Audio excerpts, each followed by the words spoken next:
Então já estamos a transmitir em direto aqui do Yoga Life para mais um Viver Talks. Temos algumas pessoas a ver-nos e estes primeiros momentos são para confirmar se está tudo bem com a transmissão. Então eu pedia-vos que quem esteja a ver possa responder de onde é que nos ouve, se o som está bom, antes de começarmos aqui a nossa conversa.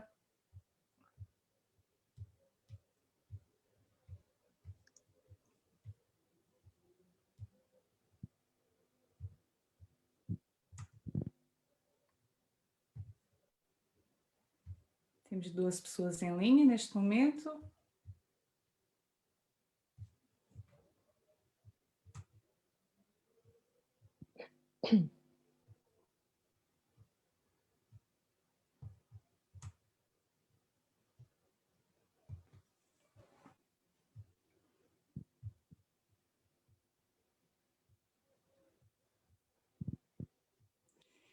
Então, vejamos quem é que está a ver-nos, de onde é que nos escutam. Obrigada, Guimarães, Anabela, obrigada, Marta, pela confirmação de que está tudo bem. Fantástico. Então, vamos começar a nossa conversa.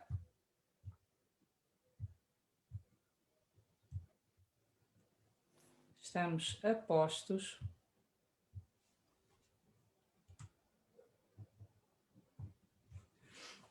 Olá a todos, bem-vindos a mais um episódio do podcast Viver Talks, o caminho da espiritualidade. Hoje estamos à conversa com Hélia Gonçalves sobre resgatar a alma pela mitologia pessoal, para compreender como pode a mitologia pessoal ajudar a reorganizar as vivências, os sentimentos e as crenças que compõem a nossa história. Então, a Hélia é, antes de mais, um ser humano fantástico, uma pessoa fenomenal. Ao longo dos anos tem desenvolvido um trabalho muito profissional, com muita qualidade e profundidade, em torno do autoconhecimento, das práticas terapêuticas e da transformação interior.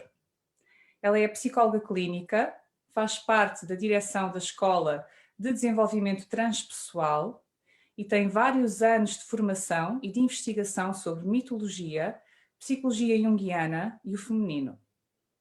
Trabalha com os arquétipos, o simbolismo e as histórias, tendo escrito o livro O Mito de Ofídia, uma obra sobre o renascimento e o trocar de pele nas mulheres. Seja bem-vinda, Hélia, e obrigada por estares aqui connosco. Muito grata, Susana. Grata eu pelo convite, que fiquei muito feliz com ele. Muito obrigada. Então, para contextualizar o nosso episódio, importa referir que a mitologia existe desde os primórdios da humanidade, sendo uma forma de expressar e de atribuir significado às vivências, às crenças e aos anseios do ser humano. Ela baseia-se em arquétipos que refletem as nossas vivências humanas e os quais se encontram registados na nossa memória coletiva.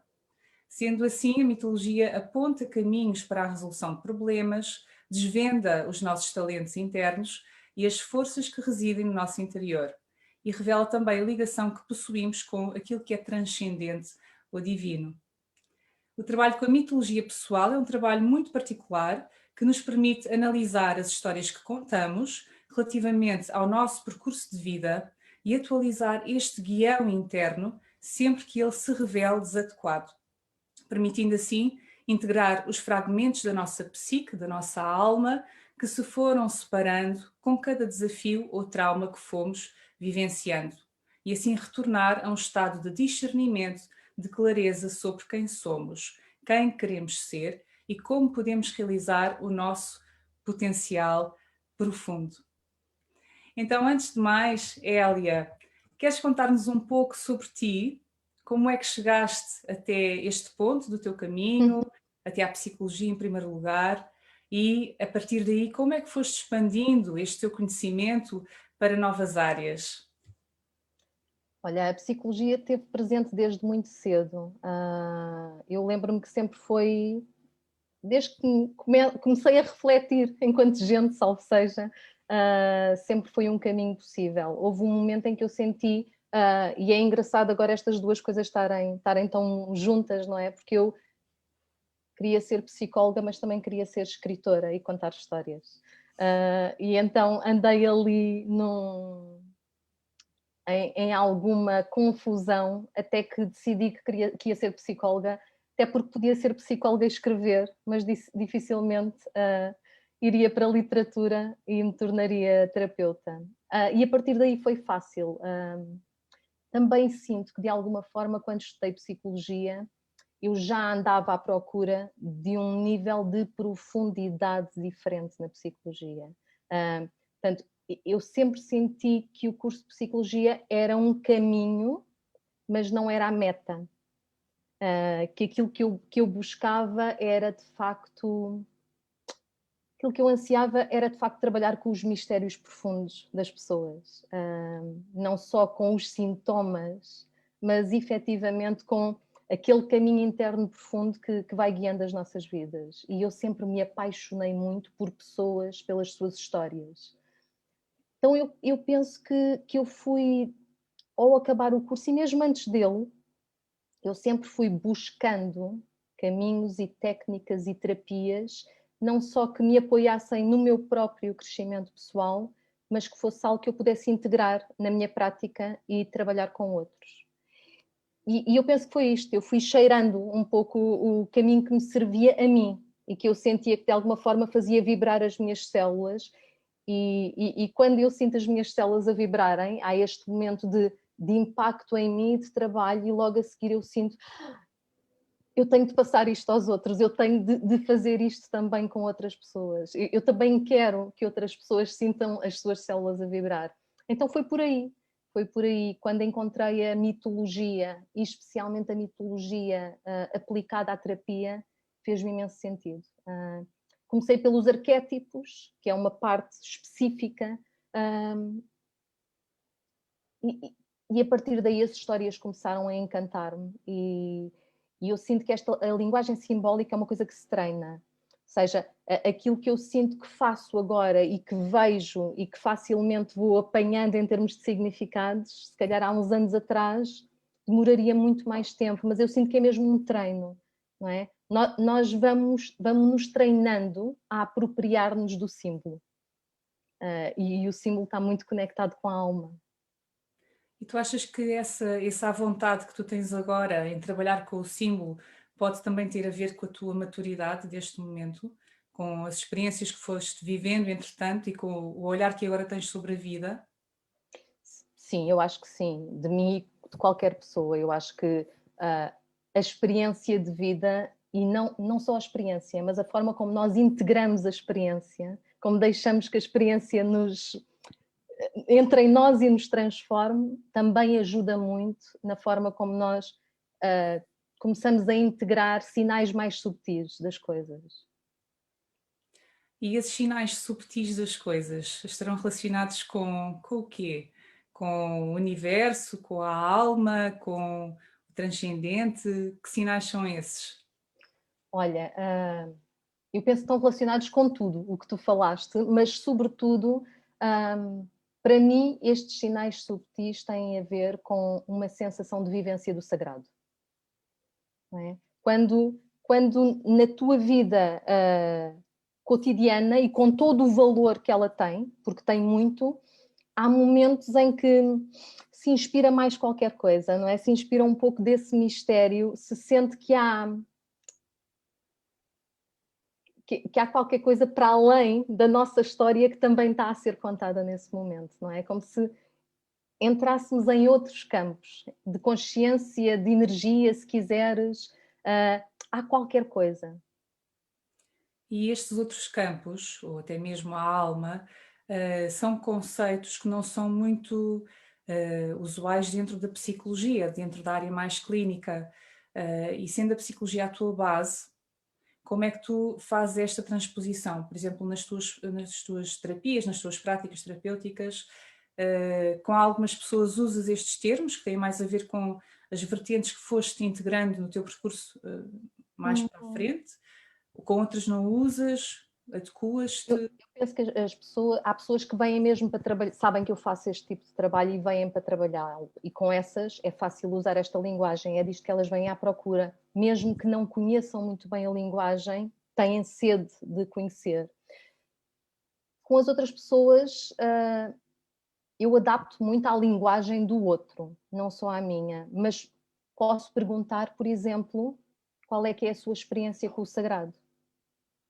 Qual é que é a sua experiência com o mistério da vida? Se tem essa ligação e que tipo de ligação é que é?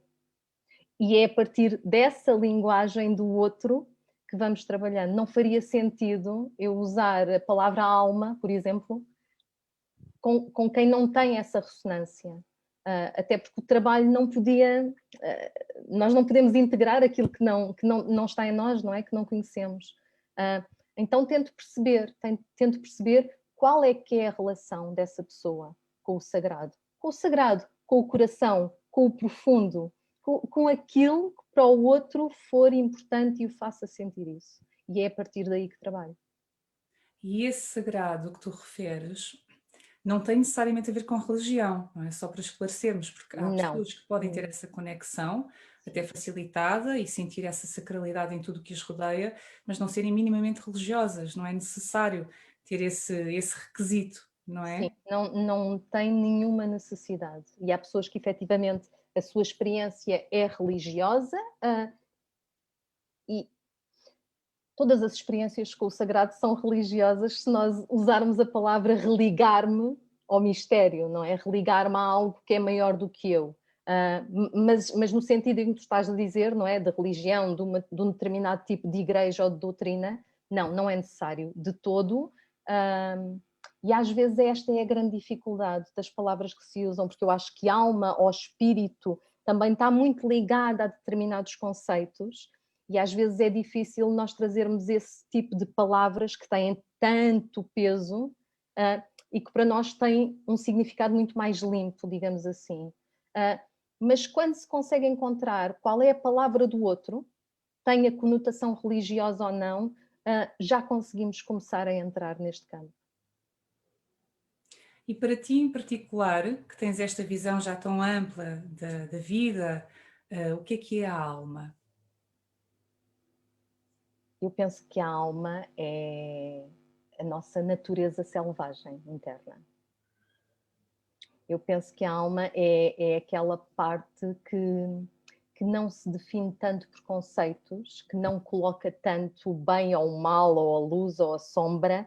É uma parte que busca a inteireza, e nessa inteireza busca conhecer-se.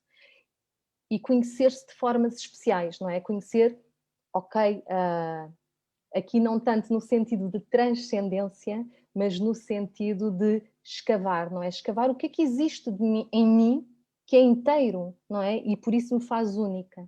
Esta é a minha versão pessoal da alma. Natureza selvagem são dois termos fantásticos. Eu nunca tinha ouvido uma explicação assim, acho fabulosa. Há mais autores que o usam, mas neste sentido, não é? Do não está definido, não é? Não há conceitos do isto é que está certo ser assim. Porque quando eu estou a dizer que eu estou assim, eu já estou a mutilar pedaços, não é? Nós estávamos a falar desta questão de resgatar a alma, não é? Se eu, para pertencer ou para se achar que vão gostar mais de mim de uma determinada forma, eu aprendo a usar só pedaços de mim, está tudo certo, todos nós o fazemos, mas há outros pedaços que ficaram para trás, e para mim o que a alma quer é abraçar tudo, não é? É conhecer-se por inteiro, é ter a experiência selvagem de quem somos. E nesse sentido, porque é que surgem estes fragmentos? Porque é que a alma se fragmenta? Como é que isto acontece? Porquê? Eu acho que é exatamente por isso. Eu acho que de alguma forma nós fomos alienando da nossa natureza selvagem, não é? Houve pedaços de nós que foram domesticados, civilizados, não é? E as regras começaram a ser cada vez mais, e o que é bonito e o que é que não é bonito, e se tenho de levantar a voz e como é que eu tenho de me comportar. E nessa ânsia de pertencermos, no sentido de sermos amados, eu penso que nos vamos tentando encaixar. E esse encaixe dói, não é? E ainda por cima, quando esse encaixe traz algum tipo de ferida, ainda dói mais. E essas feridas muitas vezes vão mutilando a alma, quase como faltas de fé, não é? Ataques de fé a nós mesmos, em que nos vamos desconectando desse lugar. Também penso que hoje em dia e na civilização que nós vivemos, o mito, aqui o mito não no sentido de mitos de histórias, mas este mito de perfeccionismo que vivemos, do termos de ser perfeitos, do termos de chegar a todos os lados, do termos de estar sempre em cima do acontecimento e de fazer tudo certinho, eu penso que não há nada que mutile mais a alma do que isso. Deixamos de ter margem para sermos autênticos, não é? Naturais, errarmos, sermos humanos. Sim. Tanta pressão. Sem dúvida. E já que estamos a falar de alma e destes fragmentos que vão surgindo ao longo do nosso crescimento, tu acreditas que quando nascemos, quando somos crianças, a alma vem como que imaculada, sem feridas, pronta para brilhar? E de que forma é que, ou quando é que ela se começa a fragmentar? Isto varia muito? Como é que tu vês esta situação, esta experiência? Nós podemos falar em termos individuais, não é? E eu penso que de alguma forma nós vimos sempre para nos expressar por inteiro, não é? Para nos experienciar por inteiro. Então, nesse sentido, penso que independentemente de feridas que possam ou não existir, há uma pré-disponibilidade para nos experienciarmos. Mas desde o início, não é? Nós em bebé, nós apropriamos de tudo, de tudo. E se calhar até a ausência do sorriso, ou eu deixar de sorrir, vai fazer com que o bebé em nós pense, ok, não é por aqui. Não é? Eu vou moldar o meu comportamento àquilo que me traz mais sorriso, que me traz afeto, que me traz cuidado e proteção. Eu acho que começa logo aí. Começa logo aí. Não é uma coisa necessariamente má, não é? São os nossos instintos de sobrevivência. O que acontece é que muitas vezes estes instintos de sobrevivência, devido a medos que não conseguimos dar significado na altura, a desilusões, a determinadas situações que não foram processadas devidamente, este tipo de comportamentos fica rigidificado, não é? E então nós trazemos muitas vezes para a vida adulta medos e bloqueios e feridas e receios que podem já não fazer sentido, já não põem em causa a nossa sobrevivência, mas é como se um pedaço de nós não sabe disso.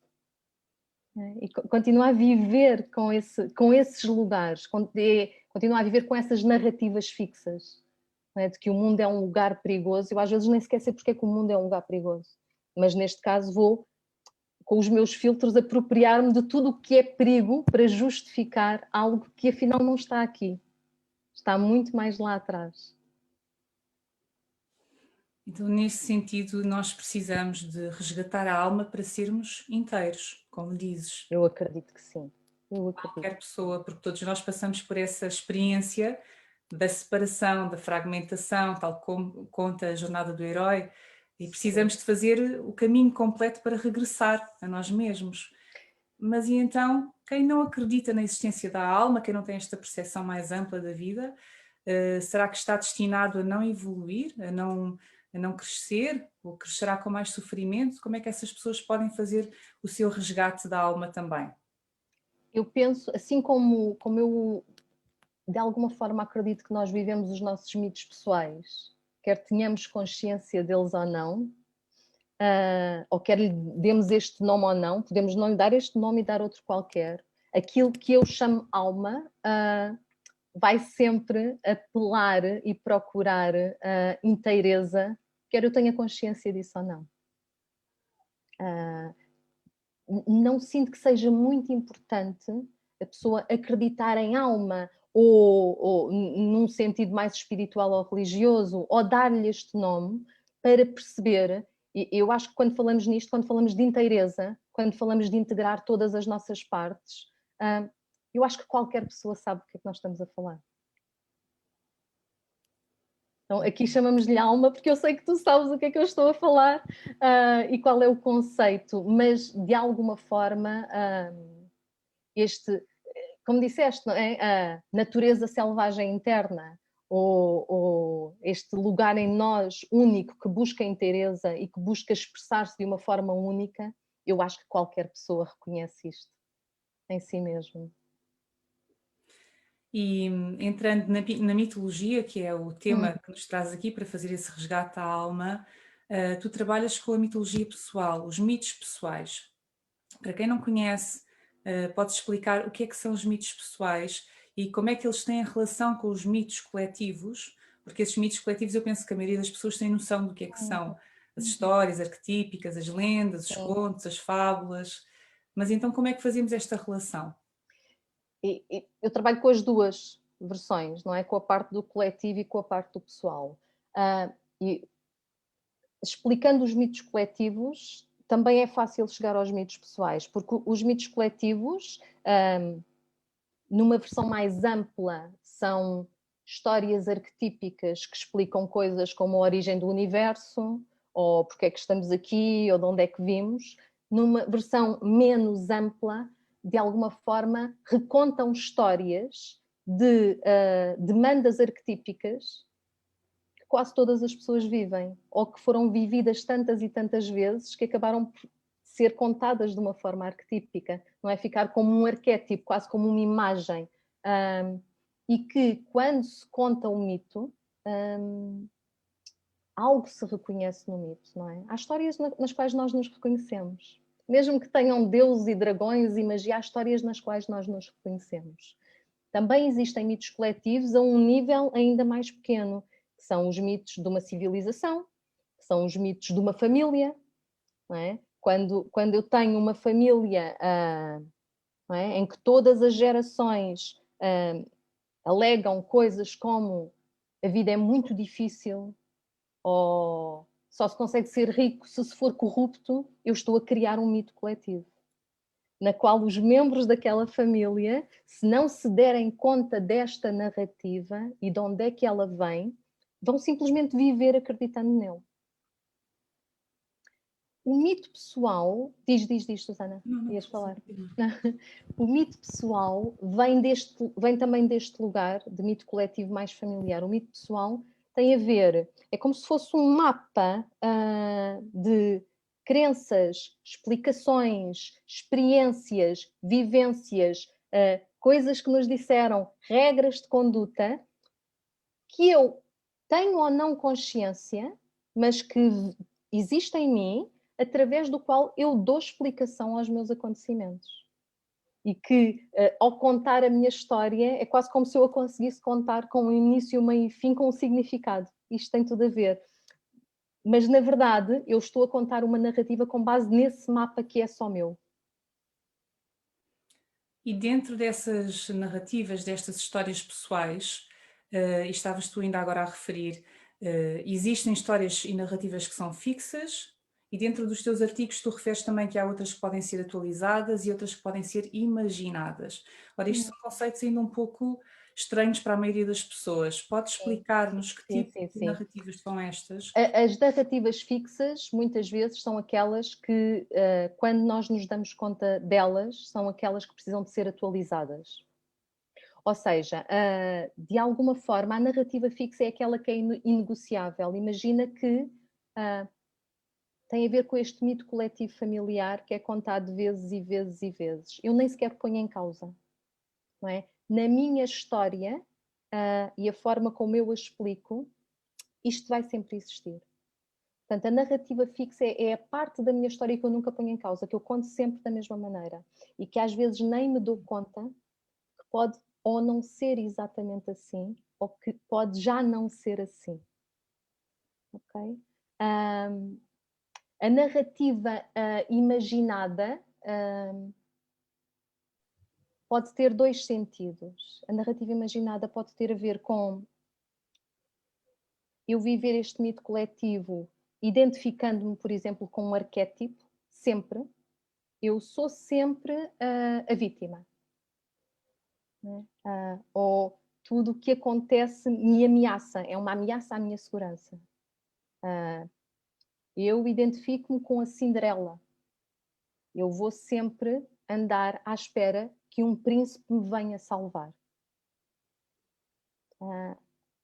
Mas também pode ser fantasiada no sentido em que, quando eu me dou conta da narrativa fixa, eu posso começar por fantasiar, e se não fosse assim, e se fosse diferente? Como é que isto poderia ser?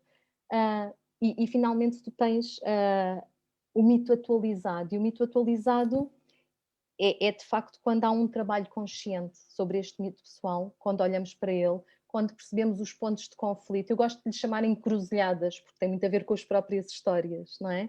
Que é aquele momento em que aquilo que eu conto e aquilo que eu sinto já estão em conflito. Já não são exatamente... E eu percebo que há aqui qualquer coisa.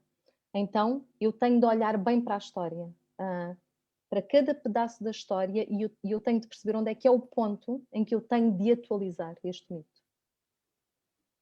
Então, essa é a forma que as pessoas têm de observar e perceber que tipo de narrativa é que estão a alimentar. É pela reflexão, pelo autoconhecimento, por terem este cuidado e se calhar também este conhecimento de base, não é? Ao qual Sim, reportar. sim. Às vezes torna-se muito mais simples se trabalharmos de forma simbólica. Eu costumo brincar muito no sentido de pedir às pessoas para me contarem a sua história como se fosse um conto de fadas. Não é? Então, peço-lhes que nessa história, que vai ser a história delas, com o que lhes aconteceu, mas que personagem é que elas são? São uma princesa, são uma fada, são uma velha na floresta, são um cavaleiro. Que personagem? E isto já me diz muito a mim e acaba por dizer muito ao outro olhar, olha, quais são as características desta personagem? Quais são, que personagens ocupam as pessoas da vida dela, desde os pais, as pessoas mais importantes, as pessoas com quem ela se dá. E de alguma forma, quando tu contas a história de uma forma simbólica, eu acredito que já estás em contacto com a alma, já estás em contacto com uma linguagem que não tens de explicar tão bem, não é? Não tem de ser tão congruente com o teu lado certinho. E a partir daí consegues perceber estas encruzilhadas, não é? Eu acho que para o outro acaba por ser muito mais simples. Muitas vezes, depois da pessoa contar a sua história como se fosse um conto de fadas, ela já tem uma série de tomadas de consciência. E às vezes quando me perguntam, então, o que é que achou desta história, não é? Como é que é esta história? Quem são realmente as personagens? E as coisas vão começando muitas vezes a surgir. E podemos reescrever a nossa história a partir daí, reescrever o nosso mito. É isso que fazes nas tuas sessões? Sim, podemos reescrever o nosso mito. Claro que muitas vezes nós temos a fantasia que reescrever o nosso mito é caminhar para um lugar onde tudo está bem, eu me supero, eu vivo uma versão completamente iluminada de mim, mas a simbologia é a linguagem da alma e a alma quer inteireza. Então, muitas vezes, reescrever o meu mito implica honrar a história. Não é? Mais do que desconectar-me dela ou dizer, não, eu não sou isto, ok, eu posso fazer outras coisas com isto, mas isto sou eu. O trabalho aqui é exatamente o contrário. Não é? É o honrar a história, é o honrar estas pessoas, é o honrar este mito coletivo, porque este mito coletivo foi a sobrevivência de muita gente.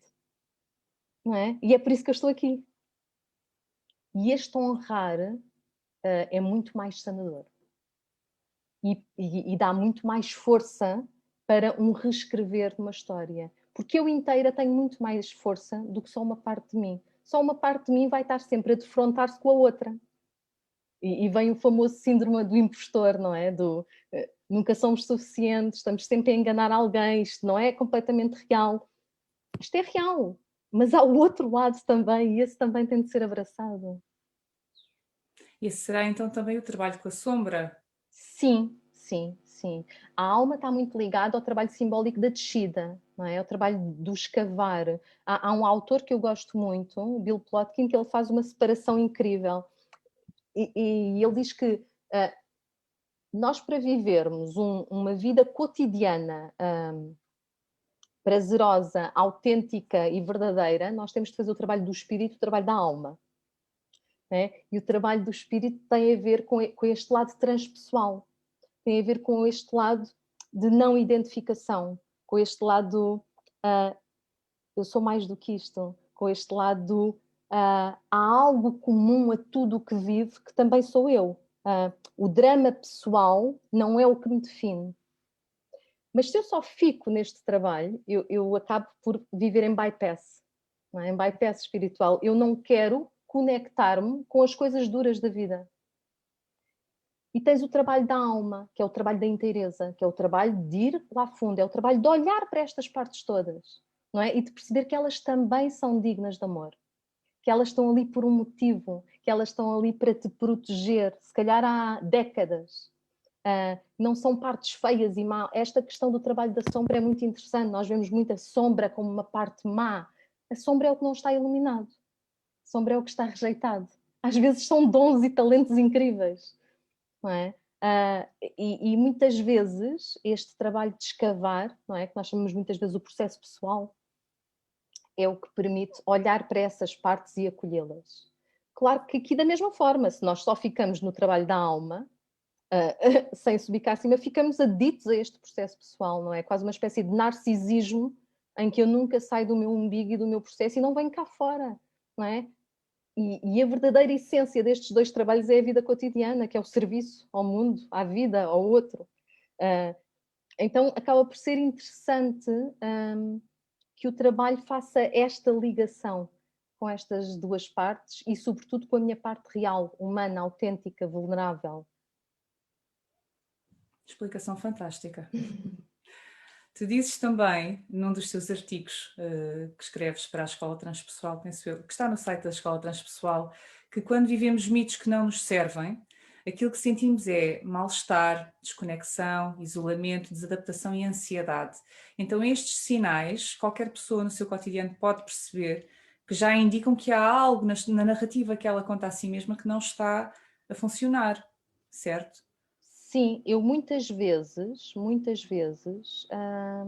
sinto que muitas vezes muitos dos nossos sinais de ansiedade, por exemplo, especialmente se for sem motivo comum, é quase uma forma da alma comunicar connosco. É quase como se houvesse algo de nós que está tão preso, tão fechado, com tanto medo, ir à alma, e é interessante esta questão da natureza selvagem.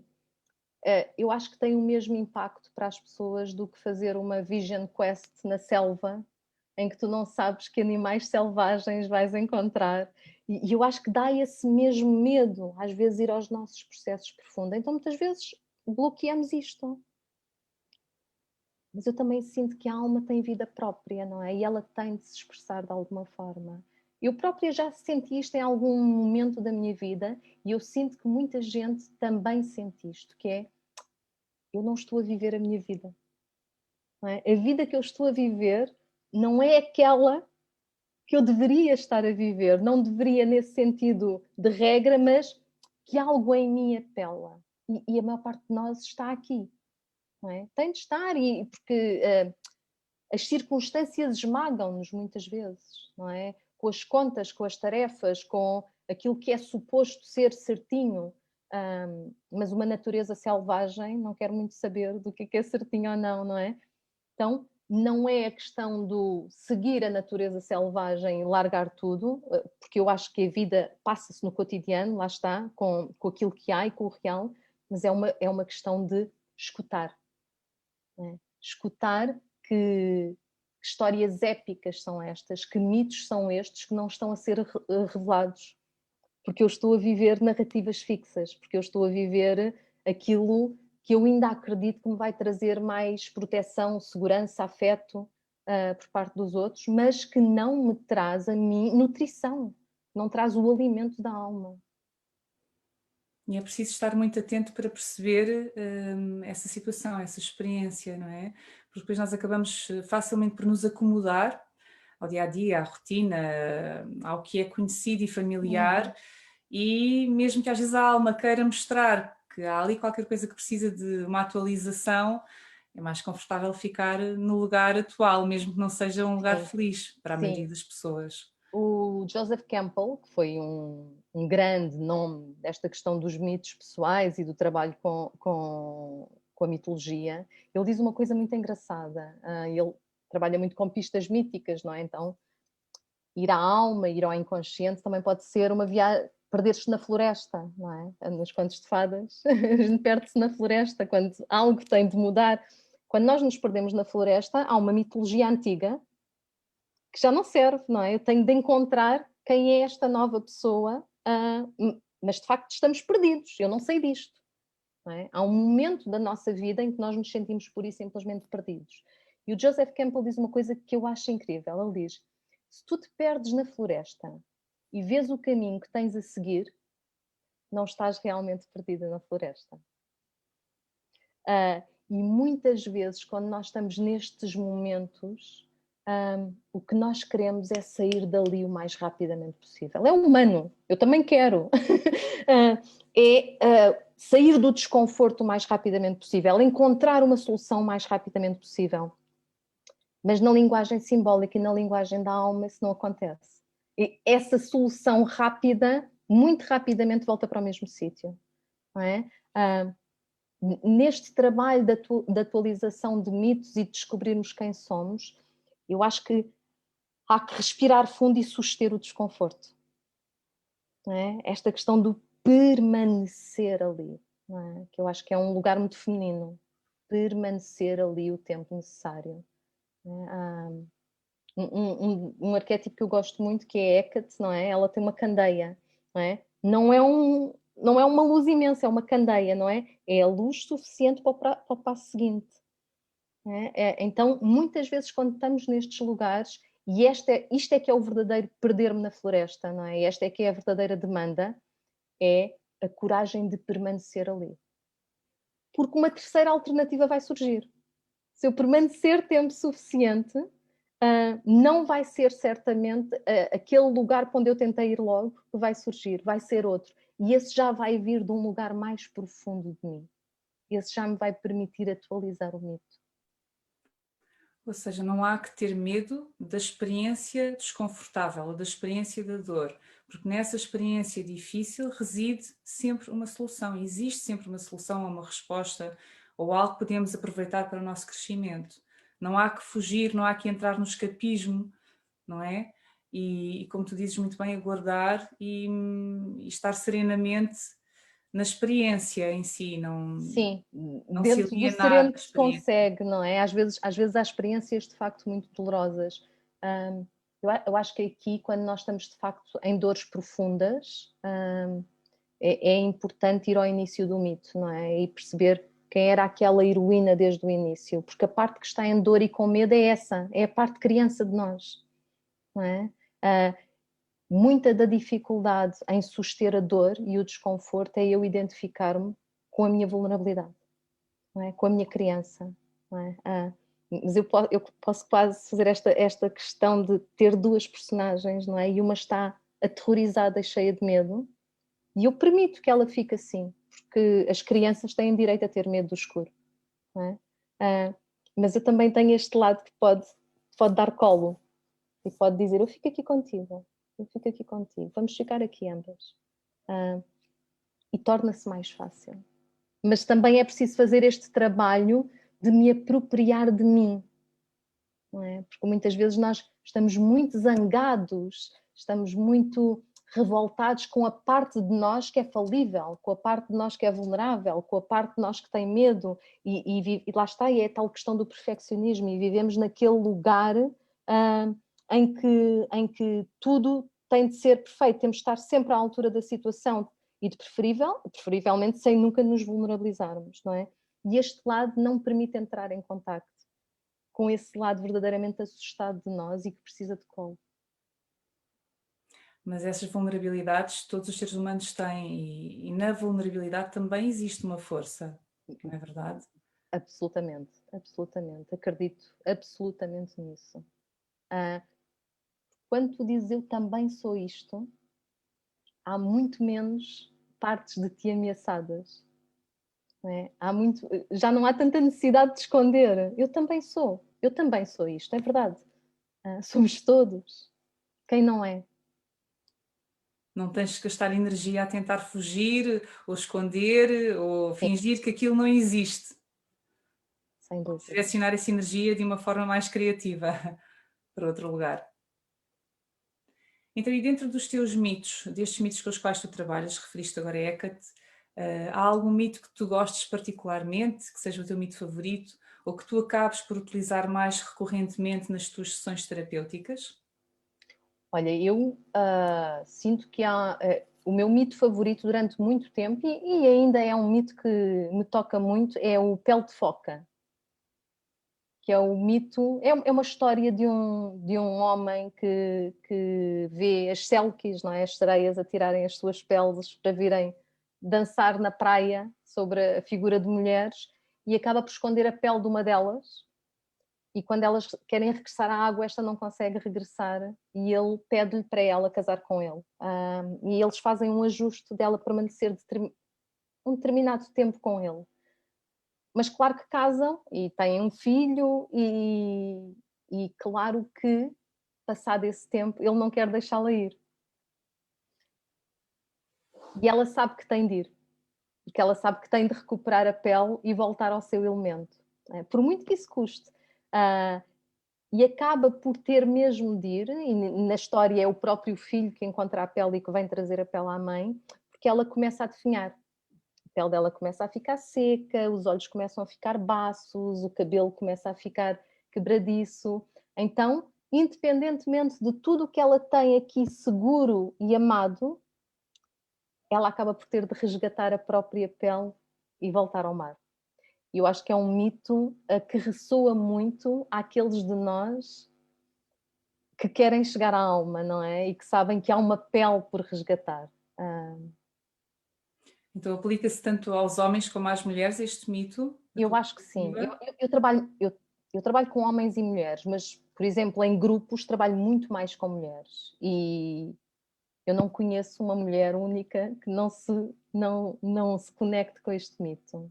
Ah, Terapeuticamente uso também muito o mito do rapto de Perséfone, não é? Que nos momentos das noites escuras da alma, não é? De, das crises de vida é também um mito em que as pessoas se identificam muito, e com as tarefas de psique e eros, não é? Tem a ver com um lugar de maturação do feminino, em relação às relações, em relação ao outro, em relação à sua forma de estar. Mas aqui lá está, aqui estou a trabalhar com mitos coletivos, não no sentido da pessoa se identificar com o mito, mas no sentido de perceber se há facetas. Às vezes os mitos estão lá por uma razão, não é? Estes mitos que nos dão a explicação do universo também têm pistas para a resolução de determinadas etapas. Então, às vezes, algum pedaço de um mito destes, aquele que nos ressoa na célula, também tem qualquer coisa para o nosso próprio mito ser atualizado. E estes mitos com os quais tu trabalhas, eles podem ser de qualquer tradição ou de qualquer cultura do mundo inteiro, Sim, certo? sim, sim, sim. Tens afinidade com alguma cultura em particular, a Eu greco-romana? comecei, eu comecei há muitos, muitos anos pelos mitos gregos, e portanto estes são aqueles que eu conheço melhor, no sentido em que estou mais familiarizada com eles, não é? Ah, Agora tenho rebuscado mais, não é? Também há o mito de Inanna, que também é bastante conhecido, o mito sumério, que também fala desta questão da descida. Eu acho que a maior parte dos mitos tem este lugar, não é? E faz parte do processo de iniciação de qualquer ser, este processo da descida ao submundo, não é? Este processo de ir ao encontro das partes de si que estão escondidas, que estão enterradas, que nós não queremos ver, que muitas vezes tem a ver com o despegar-nos da ideia da nossa personalidade ser só aquilo que está dentro das regras e das caixas. Um, e causa dor, não é? Causa dor porque muitas vezes temos de deixar morrer partes de nós, mas recuperamos outras, recuperamos história, recuperamos memória, recuperamos partes ancestrais de nós que estão ansiosas por se dar a conhecer e por se expressar no mundo, não é? às vezes, mais do que resgatar a alma, seria talvez remembrar a alma, não é? Voltar a apanhar os pedaços e voltar a remembrá-los em nós. Como se fosse um puzzle que temos que Exato. voltar a montar. E em particular sobre o público feminino que nos está a ouvir, estamos aqui a falar de mitos que tocam muito a linguagem feminina, esse em particular que tu referiste, da mulher, da pele de foca. Como é que as mulheres que nos estão a ouvir podem entender isto? Que mensagem que elas já podem ir buscar aqui este mito e transportar para as vidas delas? Aquelas mulheres que se começaram a dedicar à família ou a algum outro tipo de empreendimento, ou mesmo a nível profissional, e acabaram por perder um pouco essa sua essência, ou natureza selvagem, ou liberdade interior. Como é que elas podem fazer esse resgate de se libertarem sem necessariamente deitarem por terra aquilo que construíram até então? Há uma Ah, resposta única para este dilema? não há resposta única. Olha, às vezes só o facto de ouvirem a linguagem oral é fortíssima.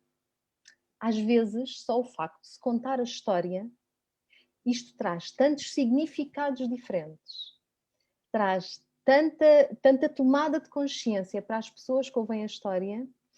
E o que é mais misterioso e me apaixona é que às vezes essas tomadas de consciência nem conseguem ser cognitivas, sabes? Nem se consegue arranjar palavras para ela. É como se algo tivesse entrado em ti e ficou ali, a marinar. E eu acho que isto por si próprio são pontos incríveis de sanação, não é? Ouvir a história e deixar que a história nos toque, deixar que ela se entranhe na pele, sem tentar trazê-la logo. Nós tentamos trazer logo a coisa à explicação, estamos a fazer aquele movimento do sair do conflito e do desconforto, não é? Não é uma coisa errada, eu acho que é um movimento automático para todos nós, não é? Se a gente se queimar, tira a mão.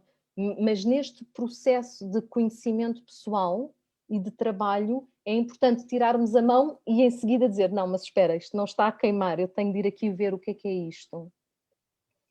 E eu acho que neste sentido é onde é que elas estão nesta história, não é? O que é a pele para elas? Que pedaços de desfrute, de criatividade, de tempo para elas, que pedaços se perderam no caminho, não é? Que pedaços são essenciais para a sobrevivência?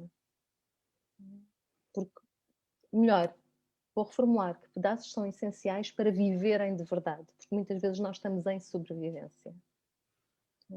E este resgate disto que é a minha pele, é a minha. Eu preciso disto. Pode ser dançar, pode ser, não precisa de ser, se calhar para algumas pessoas é largar tudo, mas para outras não, para outras é trazer para a sua vida esses pedaços de si que ficam sempre esquecidos, porque há tarefas para fazer, coisas para cuidar, e o público feminino sabe disto, não é? Somos as cuidadoras natas. As cuidadoras natas e vivemos com uma culpa incrível de tudo o que não está feito, de tudo ao que não chegamos, não é?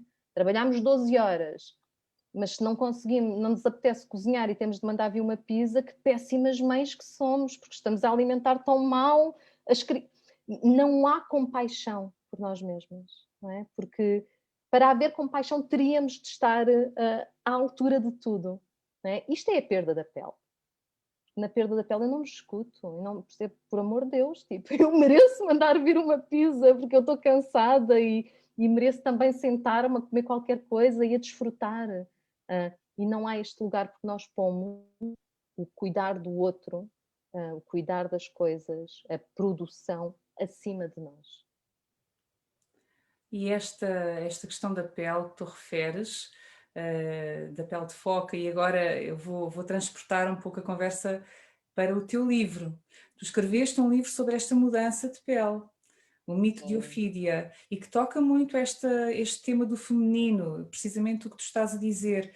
Será que nos podes contar um pouco como é que surgiu este livro, como é que foi o processo de o escrever para ti a nível pessoal e qual é que é o propósito do livro, para quem ainda não leu? Olha, foi uma terapia, não é? Dura escrever este livro. Eu tinha um projeto de escrever sobre o feminino, uma coisa muito mais leve, um trabalho com arquétipos e exatamente como é que os arquétipos nos podem ajudar e enriquecer de alguma forma as nossas vidas. E quando eu estava nesse processo de iniciar essa escrita, eu soube que estava doente. Não é? Eu tive um cancro de mama e pronto, tive esse momento de para tudo, revolução pessoal, noite escura da alma, e foi um processo para mim, sobretudo disso, foi um processo de rendição, foi um processo de me ir recuperando, foi um processo de dar uma mão, a esta parte assustada, não é? E a vida tem estas coisas, não é? Que é, aqui não podes fugir. Aqui tens de viver o processo, porque o processo está a acontecer, não é? Não há estratégias mentais, ou mesmo que elas existam, então tu tens de estar ali. E naturalmente que no fim deste processo eu já não... a minha alma já não queria escrever um livro sobre arquétipos, pelo menos naquele momento, não me fazia sentido. Então eu usei muito da minha experiência pessoal e depois do meu conhecimento de mitologia para escrever aquele livro, que é muito autobiográfico, não é? Mas que traz toda esta parte mitológica do como é que se vai para uma mudança de pele, não é? Como é que se faz uma descida quando a vida não nos dá nenhuma hipótese, não é? Porque às vezes nós estamos a falar destas questões dos mitos, não é? E naturalmente que eu posso entrar num processo de autoconhecimento dizendo, olha, eu quero fazer um trabalho terapêutico sobre isto, mas isto é uma descida voluntária. Mas a maior parte de nós, em algum momento da vida, tem descidas involuntárias, não é? É a própria vida que diz, olha, está na hora, vai lá para baixo e vê o que é que tens para ti.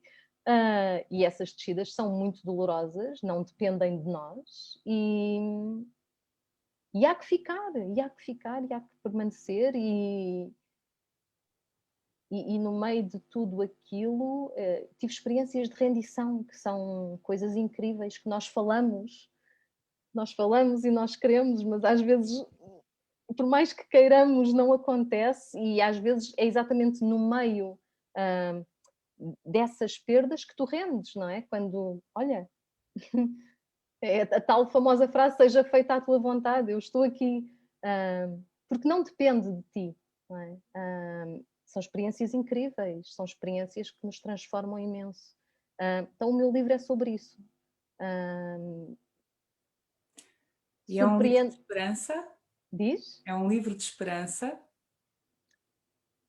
Eu penso que sim, não é tanto do vai correr bem ou não, mas é provavelmente há coisas para ti, não é? Se tu permaneceres contigo, há coisas para ti. É? Vem muito, eu senti muito a tal metáfora da serpente, daí o mito da Ofídia, não é? Eu senti muito, era algo que quando eu ouvi isto pela primeira vez fez ressoar as minhas células, não é? Mas depois percebi na prática o que era, não é? A tal questão de as serpentes quando estão a mudar de pele, entre a pele velha que sai e a pele nova que nasce, há um momento em que não há pele, não é? Não há pele, e elas têm de encontrar debaixo de uma pedra, ou uma gruta, ou um sítio escondido, para permanecer até que a pele nasça. Não têm de fazer nada, só têm de se resguardar e permanecer em carne viva até que a pele nasça. E isto para mim foi uma simbologia incrível. E penso que me ajudou muito. É uma mensagem muito profunda, muito forte, muito Sim. profunda. E eu penso que a fé é essa, a pele vai nascer. Podes não saber quando a pele vai nascer. E também o facto de, se não tivesses largado a pele, terias morrido, porque a pele sufocava-te. Na verdade, a pele sai porque tu já és demasiado grande para a pele antiga. E eu penso que isto também é muito bonito, de alguma forma, não é? Às vezes esta questão do... Há coisas que nós não queremos na nossa vida, naturalmente, mas que de alguma forma não temos como não crescer com elas. Não temos como não encontrar outra pele e perceber que nesta nova pele temos espaço para ser mais do que tínhamos na outra. E este processo da troca de pele, ele é universal ao ser humano, então este livro, ele não é só para as mulheres, também pode ser para os homens, certo? Sim, eu escrevi a mudança de pele no feminino porque é o meu público, não é? É aquilo que eu conheço porque eu sou mulher. Mas existem vários homens que leram o livro e que se sentiram perfeitamente identificados com ele.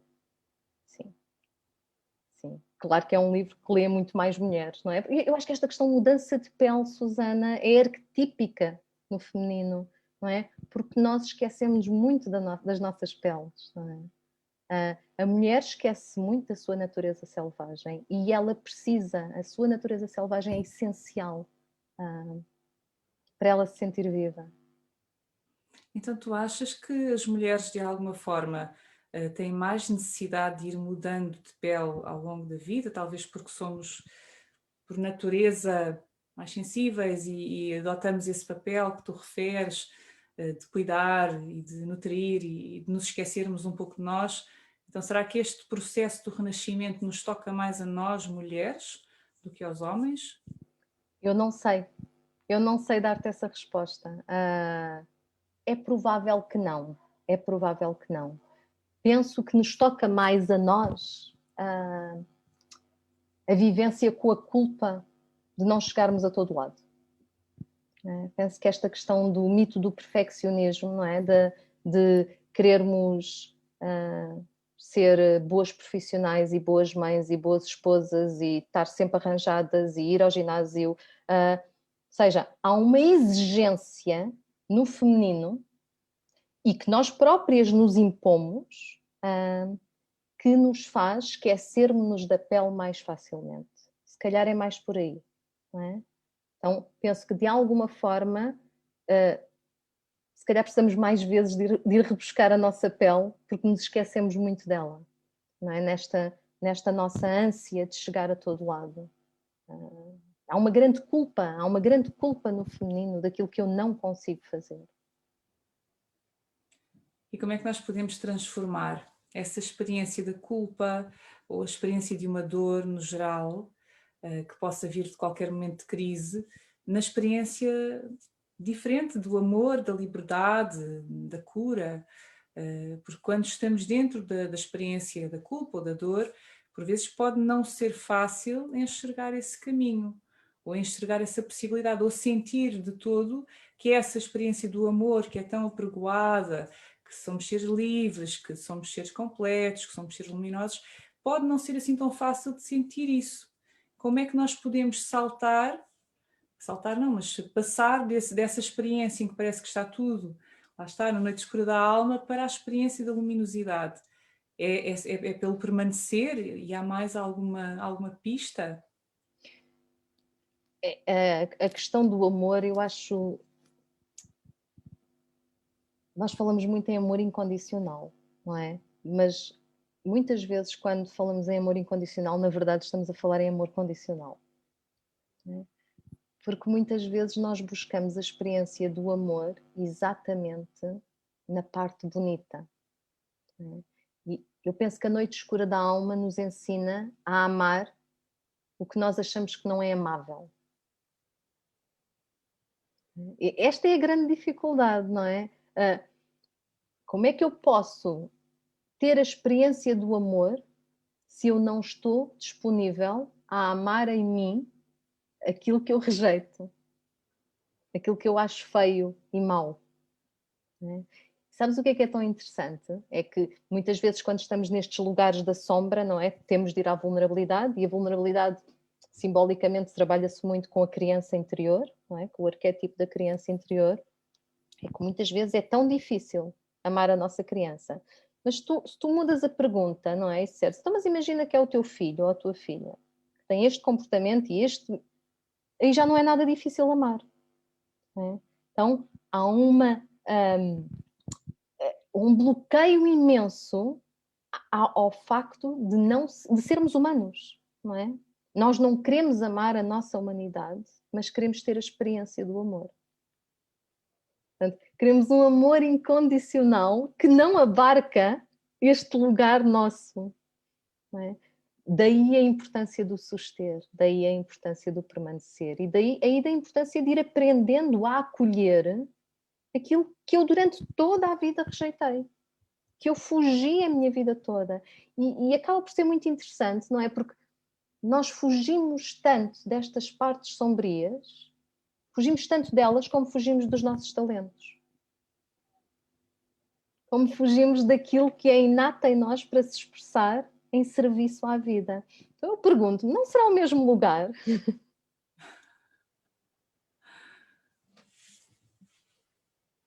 E Realmente. aqui é mesmo uma pergunta.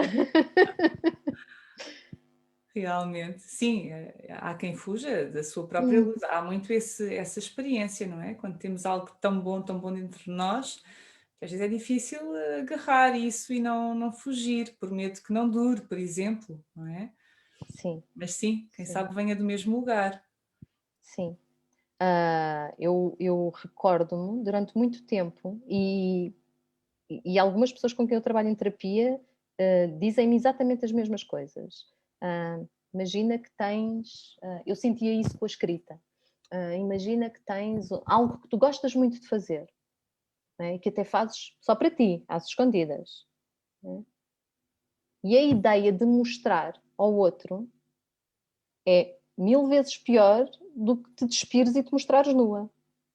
Não é? Aquela sensação do é demasiada exposição, é demasiada vulnerabilidade. É, porque não é o corpo que o outro está a ver, é a tua alma. Não é?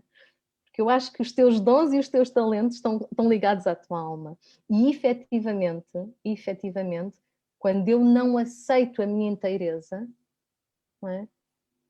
Eu não mostro a minha alma. Eu tenho medo de o fazer. É uma experiência terrível, mesmo que seja um dom maravilhoso, mesmo que seja um talento maravilhoso. Porque eu acho que o outro me vai ver. Olha, se o outro me vê por inteiro, se o outro vê a minha profundidade, vai ver estas partes de mim que eu tento esconder. E vai Não é? julgar, vai E criticar, vai julgar, exatamente, exatamente. e temos que nos desapegar um pouco desses processos, não é? Não dar essa importância tanto ao que os outros Sim, pensam, até porque muitas vezes os sim, outros nem pensam nada disso, estão mais preocupados com exatamente, eles próprios do que exatamente. nós vamos pensar sobre eles. Essa também é uma experiência de maturidade, não é? Eu acho que é uma experiência de adultez. Nós não somos assim tão importantes. Não é? Nós somos importantes na medida em que somos importantes para as pessoas que nos amam, para as pessoas que temos próximas. Somos importantes na medida em que somos autênticos naquilo que damos ao mundo. Mas não somos assim tão importantes em que aqueles que nos veem vão girar a sua vida em volta do nosso umbigo. Isto também é um lado da criança, não é? Um medo incrível, mas ao mesmo tempo um narcisismo. E também é humano.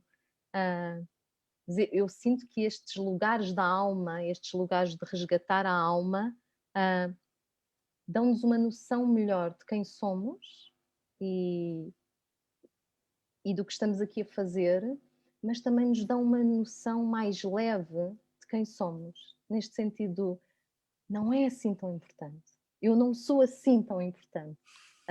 Isto num bom sentido, não é? No Sem bom drama, sentido. posso largar o drama. Exatamente, exatamente. Eu, quando era adolescente, eu lembro-me daquela sensação de ir à praia e de não tirar a toalha, estar de biquíni e não tirava a toalha, porque tinha a sensação que toda a gente estava a olhar. E hoje olho e penso assim, é evidentemente que sim, não é? Aquelas dezenas ou centenas de pessoas que vão à praia iam deixar a sua vida para olhar para uma adolescente de biquíni. Mas nós, adultos, fazemos isso na nossa vida muitas vezes, sem nos dar conta, não é? Estamos de toalha, toda a gente vai olhar para mim. Não, não vai. Alguns vão, outros não, mas mesmo que olhem, a vida continua. Perfeito. E esta alma da qual estamos aqui a falar, que é a nossa essência, ela muitas vezes sente um chamado, não é? Parece que há uma história maior que a está a chamar. E essa história precisa de ser vivida. E há uma citação que tu utilizas num dos teus artigos que eu achei muito bonita, de Kalahari Bushman, que é há um sonho que nos está a sonhar. Eu acho esta metáfora fabulosa. Eu também Então, acho linda. linda. Será que há de facto um destino que nos está a chamar, que nos impulsiona para algo e para o qual nos sentimos atraídos? E será que podemos chamar isto do nosso propósito ou missão da alma? Algo que só conseguimos viver quando resgatamos, de facto, esses fragmentos que antigamente estavam dispersos? Eu penso que quem trabalha com mitologia pessoal fala muitas vezes de uma coisa que os sufis chamavam mundos imaginários, não é? Que é também esta questão da própria alma do mundo, em que vivem os arquétipos, as imagens, a poesia, os sonhos, não é? E que nós vamos tendo acesso. E há muitos autores que falam nestas frases interessantes do: será que nós vivemos o mito ou o mito nos vive a nós? Não é? Será que nós estamos a escrever o nosso mito ou estamos a destapá-lo? Não é? E eu penso que há muito esta dança entre destino, não é? Propósito. Aquilo que eu sinto é que, de alguma forma, há algo em nós que anseia por sentir que está ao serviço. Não é? Às vezes o complexo é perceber o que é o serviço, não é? Porque também temos esta ideia fantasiada de que tem de ser qualquer coisa extraordinária, não é? E muitas vezes perdemo-nos da vida e perdemo-nos daquilo que faça o nosso coração expandir, daquilo que nos faz feliz, porque, sei lá, porque nas redes sociais toda a gente está a fazer qualquer coisa extraordinária, não é? E eu estou aqui a cuidar dos meus filhos, que eu até adoro, que é uma coisa que me dá um prazer imenso, e que eu quero, de facto, chegar ao final da vida e saber que eduquei boas pessoas, e eu perco-me deste lugar, porque não, eu devia estar a fazer sabe Deus, eu devia estar a ser sabe Deus quem, não é? Então, às vezes, a fantasia do propósito retira-nos do propósito. E para mim o propósito tem duas características: faz o teu coração bater, faz-te feliz, não é? Terminas esse lugar e pensas: estou estafada, mas não queria estar em mais lado nenhum. Eu pagava para me deixarem fazer isto. Esta é a primeira parte. E a segunda é tu sentires que estás ao serviço de algo maior, não é? Educar uma família é estar ao serviço de algo maior. Varrer ruas é estar ao serviço de algo maior, não é? Então, não tem tanto a ver com o quê? A fantasia do propósito desconecta-nos. Nós temos de nos conectar a nós e de olhar onde é que eu estou mais feliz. Se onde tu estás mais feliz, se fazes coisas por outros, se alguém neste planeta beneficia com o que estás a fazer, estás a viver o teu propósito. Então é mais uma questão de sentir, não é? De ir agarrar essa sensação, esse sentimento e de desligar um pouco a complexidade da mente e Sim. das comparações e desse tipo de processos que têm mais a ver com o ego. Sim, E com aquilo sem que nós não dúvida. somos de verdade. Nós acabamos por estar em busca daquilo que é único em nós, comparando-nos com os outros, não é? O que só por si é profundamente incongruente. Não é? Mas também é humano, todos o fazemos, todos queremos estar ao nosso melhor, mas vivemos num lugar, não é? Vivemos num mito coletivo em que há lugares melhores do que outros. Não é? E não percebemos que isso também é uma narrativa fixa. Não é? Eu sinto que, de alguma forma, este ano de 2020, com aquilo que nos trouxe, mandou abaixo muitas dessas narrativas. Mandou abaixo muitos paradigmas nas quais nós vivíamos e pensámos: ok, não há chão aqui, não há chão nisto, não faz sentido. E não será por acaso que tanta gente está a querer mudar de vida? E tanta gente está a querer sair de cidade e ir para mais perto da natureza e encontrar uma forma mais simples de viver e, de alguma forma, reconectar-se com os lugares, com as pessoas, com os ritmos naturais da Terra. De alguma forma, sim, estão a recuperar propósito, estão a recuperar pele, não é? Porque vivíamos numa narrativa fixa, neste paradigma completamente esquizofrénico deste mito coletivo que nós vivemos. E como é que nós podemos fazer esse processo de reconexão, de voltar a pertencer a algo maior, à comunidade, àquilo que chamamos a tribo, ao próprio lugar onde vivemos e do qual às vezes estamos perfeitamente desconectados. Como é que podemos fazer este processo? E a mitologia ajuda-nos nisto também, Hélia? Eu penso que sim. Quando tu olhas para um mito, não é? Para um mito grego, não é? Que são tudo deuses e seres míticos e mágicos, eles têm as mesmas características dos humanos. Não é? Têm invejas, têm ciúmes, têm vontade de poder, têm o que for. Então, de alguma forma, eles são descritos deste lugar para nós darmos atenção, não é? Porque se for um deus, damos mais atenção. Mas são pedaços do nosso self, não é? Eles descrevem as nossas etapas de vida. E de alguma forma, a maior parte da mitologia leva-nos,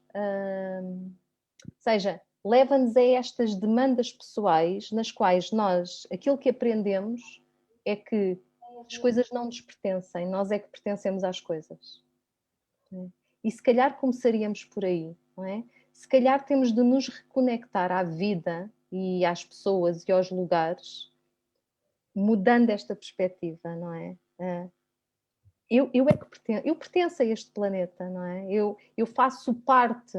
Nós andamos em busca de pertencer e às vezes mutilamos-nos para pertencer porque já nos desconectámos há muito mais tempo, quando nos afastámos dos ritmos naturais, quando nos afastámos de tudo o que vive, quando nos afastámos do planeta.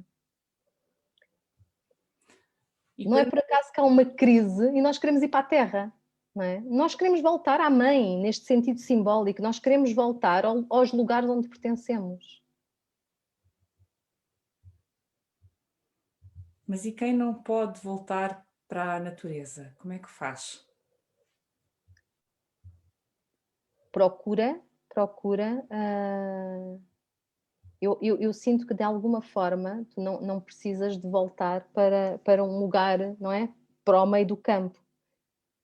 Procura reconectar-se às histórias, não é? Aquilo que tu dizias, não é? Nós pertencemos a lugares, nós pertencemos a famílias, nós pertencemos a tradições, existem inúmeras mitologias na nossa história que nós podemos recuperar, até no lugar onde vivemos. Não é? Que lugar é este? Que história é que ele tem? Como é que eu me posso ligar a ele? E era aquilo que tu dizias, como é que eu me posso ligar a esta comunidade onde eu estou, aqui e agora? Não é? Porque muitas vezes eu nem sei quem é o meu vizinho do lado. E isto parece que é uma coisa normal. Uma coisa normal. E até vou pensar assim. Uma coisa normal. Tipo, como é que agora vou conhecer a pessoa do lado, ela está na sua vida. Mas repara como este lugar de entreajuda que sempre existiu, até há poucas gerações atrás, pouquíssimas, sempre existiu, e os vizinhos conheciam-se, e a questão de ir pedir ao vizinho um raminho de salsa era tão natural, não é? As pessoas pertenciam-se. E agora nós isolamos-nos, nós temos a sensação que estamos sozinhos no mundo e que então temos de ser qualquer coisa extraordinária para gostarem de nós. Então, às vezes é pelas pequenas coisas. As coisas grandes fazem-se sempre pelas pequenas coisas. É talvez para começarmos a criar essa conexão de volta, termos nós a iniciativa de nos ligarmos aos vizinhos e às pessoas que estão no nosso entorno, é termos essa consciência e darmos esse passo. Achas que é por aí? Eu penso que sim. Sabes que no trabalho que eu faço com mulheres, há lugares muito dolorosos, que eu acho que a maioria das mulheres vive isso, que é esta sensação de, especialmente quando têm crianças pequenas, eu estou atolada. E às vezes têm crianças pequenas, mas têm trabalhos e estão a fazer pós-graduações e eu estou atolada e há uma sensação de desamparo. Não posso fazer diferente, eu não tenho nada. Mas tu estás em círculos de mulheres e há uma, e há outra, e há outra, e há outra. E há aquela sensação do... Se nos apoiássemos a nós próprias, não é? E aqui, ok, pode ser até um círculo virtual, as pessoas podem estar longe, mas de certeza que há mulheres à volta e homens, não é? Que estão nos mesmos problemas. E nós vivemos neste lugar do que desamparo. Não é? Eu cresci a ir brincar para a casa das minhas vizinhas. Não é? Se os meus pais tivessem de sair, batiam à porta da vizinha e diziam: ela pode ficar aí 2 ou 3 horas, que eu vou ao supermercado. Isto era uma coisa natural. Não é? As pessoas cuidavam-se e cuidavam da comunidade e cuidavam das crianças. E nós olhamos agora para isto, para os nossos próprios vizinhos, como se fosse uma coisa tão esquisita. Não é? Como é que não nos sentimos cansados? Se aquilo que era para ser sustido por uma comunidade é sustido por uma pessoa, como não nos sentimos cansados? Mas isto não é... e isto vai logo ao lugar do eu sinto-me assim porque eu não sou suficiente. Porque se eu fosse suficiente, eu saberia fazer isto de forma diferente. Não é? Esta narrativa já está errada. Não é suposto nós fazermos aquilo tudo. Não é suposto. Isso é muito importante o que tu estás a dizer, Hélia. Eu acho isso fundamental aqui na nossa conversa e ainda bem que o estás a dizer dessa forma. Porque de facto muitas pessoas devem estar a sentir precisamente isso, de terem que saber lidar com todos os desafios que têm em mãos e terem que o fazer sozinhas, e se não o fazem, algo está errado com elas, e não é bem assim, não é bem assim. De facto, falta-nos essa comunidade e isso às vezes começa logo pelas gerações familiares, pelo facto de estarmos longe dos avós, dos pais e acabarmos por estar a viver um registro completamente diferente daquilo que era vivido nas gerações anteriores. E então é muito importante o que tu estás a dizer e obrigada por o dizeres dessa forma, Hélia. Grata. E às vezes, não é? As pessoas vivem mesmo longe, às vezes não pode ser a família a acolher, não é? Mas podem ser as outras pessoas que estão à nossa volta, não é? Nós podemos criar outros núcleos familiares para além dos de sangue. Se temos os nossos amigos, porque é que estas pessoas que vivem nos mesmos lugares que nós, que lidam com as mesmas coisas que nós, não podem estar presentes, não é? Olha, uma das coisas que me inspirou profundamente, foi uma amiga que vive na Noruega, que disse que na cidade onde ela vive, de tanto em tanto tempo, há uma assembleia de vizinhos do bairro, num fim de semana, e todos eles dizem o que é que têm para fazer. Olha, eu tenho a minha torneira estragada, eu tenho o meu telhado a deitar água. E toda a comunidade, durante aquele fim de semana, cuida de todos. Portanto, há um grupo que vai comprar os materiais, há um grupo que cozinha, há um grupo que cuida das crianças enquanto isto acontece. E estamos a falar, não é, de países que nós dizemos que são frios. Não é? E toda a comunidade cuida daquilo que há para ser tratado em cada pessoa daquele bairro. Não é? Não tem de ser assim tão difícil. Achas que podíamos começar a ter essas iniciativas por cá? Parece uma realidade tão distante da nossa. Maria, se pudéssemos ter essas iniciativas por cá. Sim. Somos muito mediterrâneos, mas estamos muito fechados. Não é? Temos muito medo de ser humanos, temos muito medo que a nossa casa precise de ser pintada e de pedir ajuda. Temos que ir resgatar essa conexão. E nesta fase de confinamento, em que este isolamento está mais exacerbado, tu deste uma boa sugestão, que é começarmos com a conexão em círculos, à distância, aproveitar o melhor das novas tecnologias e começarmos a conectar-nos com as pessoas de uma outra forma. E se não temos a família por perto, fazermos dos amigos que escolhemos a nossa família, não é? Os amigos que ficam são a família que nós escolhemos ter também. Então há sempre uma saída. Sim. Naturalmente este confinamento trouxe-nos a mesma questão física, não é? Do isolamento físico por si próprio. E é difícil. Nós então que somos um povo de toque, não é? Um povo de proximidade física, é-nos difícil. Mas sinto que sim. Olha, às vezes em vez de estarmos no registro da comparação do porque é que o outro é tão feliz e eu não, quando todos nós sabemos que nós pomos as fotos em que estamos felizes, as outras até as apagamos do telemóvel, mas em vez de eu estar neste registro que me traz mais autoviolentação para comigo, não é? Combinar um almoço ou um jantar via Zoom com os amigos, beber um copo de vinho acompanhado, conversar, rir, dar gargalhadas, falar de coisas leves.